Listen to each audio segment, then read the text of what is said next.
நேற்றுலேருந்து பார்த்துருப்பீங்க, கரூர் சம்பவத்தில் ஜனநாயகன் ஷூட்டிங் நடந்தது அப்படின்னு சொல்லி ஒரு 4-5 ஃபுட்டேஜ் வந்து சவுக்கு சங்கர், நக்கீரன் கோபால் அவர்கள், மாரிதாஸ் அவர்கள் அவங்களுடைய ட்விட்டர் பக்கத்தில் பகிர்றாங்க. அங்கே சிபிஐ வழக்கு போயிட்டுருக்கு.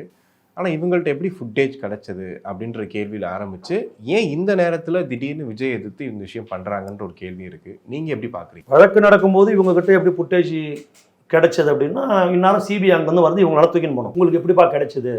எங்களுக்கே கிடைக்காத ஃபுட்டேஜ் உங்களுக்கு எப்படி கிடைச்சதுன்னு இட்டுன்னு போனோம். சவுக்கு சங்கர் ஏடிஎம்கே கிட்ட வேலை பார்க்குறாரு.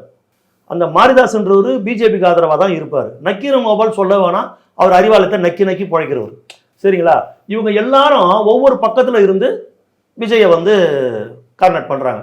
இப்போ பார்த்தீங்கன்னா திமுக எந்த அளவுக்கு எதிர்த்ததோ அதை விட ஒரு படி மேலே போய் நியூஸ் ஜே வந்து விஜய் எதிர்க்குது.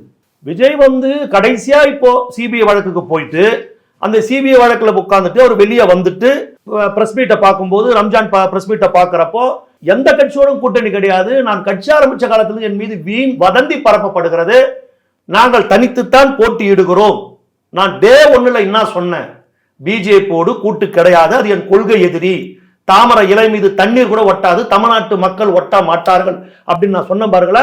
அதுல அந்த நிலையில எந்த மாற்றமும் இல்லை அப்படின்னு தெளிவா அவரு சொல்லிட்டார்.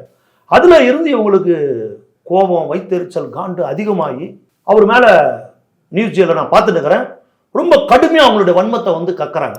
ஓகே, ரொம்ப கடுமையா எதிர்க்கிறாங்க. அதோடைய வெளிப்பாடு தான் இந்த சவுக்கு சங்கர், இந்த மாரிதாஸ் இவங்கெல்லாம். இது எப்படின்னா, இது பைத்தியகாரதனம், இது ஒரு முட்டாள்தனம். ஒரு லட்சக்கணக்கான மக்கள் கூடுகிற அந்த இடத்துல, இவ்வளவு கேமராக்கள் இருக்கிற அந்த இடத்துல, இத்தனை பத்திரிகையாளர்கள் இருக்கிற அந்த இடத்துல, இத்தனை இவங்க கேமரா மட்டும் இல்ல, பத்திரிகை கேமரா இருக்குது இந்த இடத்துல, யார் கண்ணிலையுமே மாட்டாத சினிமா ஷூட்டிங் அப்படின்றது வந்து இது ஏற்புடையதாக இல்லை. இது மக்களை ஏமாற்றுவதற்காக, மக்களை திசை திருப்புவதற்காக இந்த நாடகம் அரங்கேற்றப்பட்டிருக்கிறது.